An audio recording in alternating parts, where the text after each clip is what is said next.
আগরতলায় নজরুলের কলাক্ষেত্রে ভিবিজি রামজি প্রকল্পের আনুষ্ঠানিক সূচনা। দৈনিক মজুরি বেড়ে ৩০০ টাকা, ১২৫ দিনের কাজের গ্যারান্টি।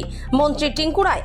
ত্রিপুরা রাজ্যের গ্রামীণ অর্থনীতিকে চাঙ্গা করতে এবং শ্রমিকদের আর্থিক সুরক্ষা নিশ্চিত করতে এক ঐতিহাসিক পদক্ষেপ গ্রহণ করল ত্রিপুরা সরকার। বৃহস্পতিবার আগরতলার নজরুল কলাক্ষেত্রে এক জাঁকজমকপূর্ণ অনুষ্ঠানের মধ্য দিয়ে নতুন গ্রামীণ কর্মসংস্থান নিশ্চয়তা প্রকল্প বিকশিত ভারত গ্যারান্টি ফর রোজগার অ্যান্ড আজীবিকা মিশন বা ভিবিজি রামজি এর আনুষ্ঠানিক সূচনা করলেন ত্রিপুরার সমাজ কল্যাণ ও সমাজ শিক্ষা এবং শ্রম দপ্তরের মন্ত্রী টিঙ্কু রায়। দীর্ঘ প্রায় 2 দশক ধরে চালু থাকা মহাত্মা গান্ধী জাতীয় গ্রামীণ কর্মসংস্থান গ্যারান্টি আইনের পরিবর্তে সারা দেশের পাশাপাশি ত্রিপুরাতেও এই যুগান্তকারী আইনটি কার্যকর করা হলো। উদ্বোধনী মঞ্চ থেকে মন্ত্রী টিঙ্কু রায় গ্রামীণ শ্রমিকদের জন্য দুটি অত্যন্ত গুরুত্বপূর্ণ ঘোষণা করেন। অনুষ্ঠানে উপস্থিত ছিলেন পশ্চিম ত্রিপুরা জেলা পরিষদের সভাধিপতি বিশ্বজিৎ শীল, জেলাশাসক ডক্টর বিশাল কুমার সহ অন্যান্যরা। ত্রিপুরা থেকে বিক্রম কর্মকারের রিপোর্ট, বিগ নিউজ বাংলা। প্রচেষ্টায় এই কর্মসূচি গ্রামীণ মানুষের জীবনমান উন্নয়নের পাশাপাশি একটি আত্মনির্ভর সমৃদ্ধ বিকশিত ভারত ভিত্তিক এবং আরো সুদৃঢ় করবে। আপনারা শুনেছেন, আমার আগের বক্তা বলেছেন যে 60 দিন কাজ বিরতি দেওয়া হবে। সেটা আমরা আমাদের ক্যাবিনেটে সেটাও সিদ্ধান্ত হয়েছে। 1 এপ্রিল থেকে 20 এপ্রিল অর্থাৎ 20 দিন যখন বোরো ধান, রবি এবং অন্যান্য রবি ফসল কাটার সময় হয় তখন সেটা বন্ধ থাকবে। 5 আগস্ট থেকে 14 আগস্ট 10 দিন আমন এবং খারিফ ধান রোপণের সময় সেটা বন্ধ থাকবে।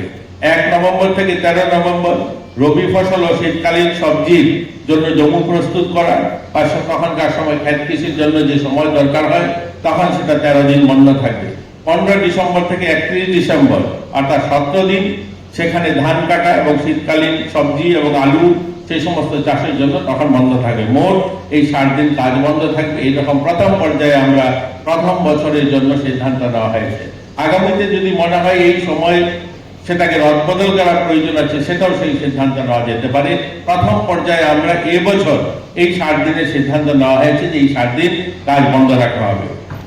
পরিশেষে ত্রিপুরা সরকারের পক্ষ থেকে বিনীতভাবে অনুরোধ করছি যে এই কর্মসূচি সুস্থ এবং নিরবিচ্ছিন্ন বাস্তবায়নের স্বার্থে রাজ্যের প্রেরিত তহবিলের চাহিদা দ্রুত অনুমোদন এবং পূর্ববর্তী কর্মসূচির অধীনে উপকরণ বাবদ বকেয়া দান দ্রুত নিষ্পত্তি এবং স্থানীয় প্রয়োজনীয় অনুযায়ী প্রকল্প নির্বাচন এবং বাস্তবায়নে রাজ্যগুলিকে অধিক প্রশাসনিক ক্ষমতা প্রদানের বিষয়টি সদয় বিবেচনা করা হবে।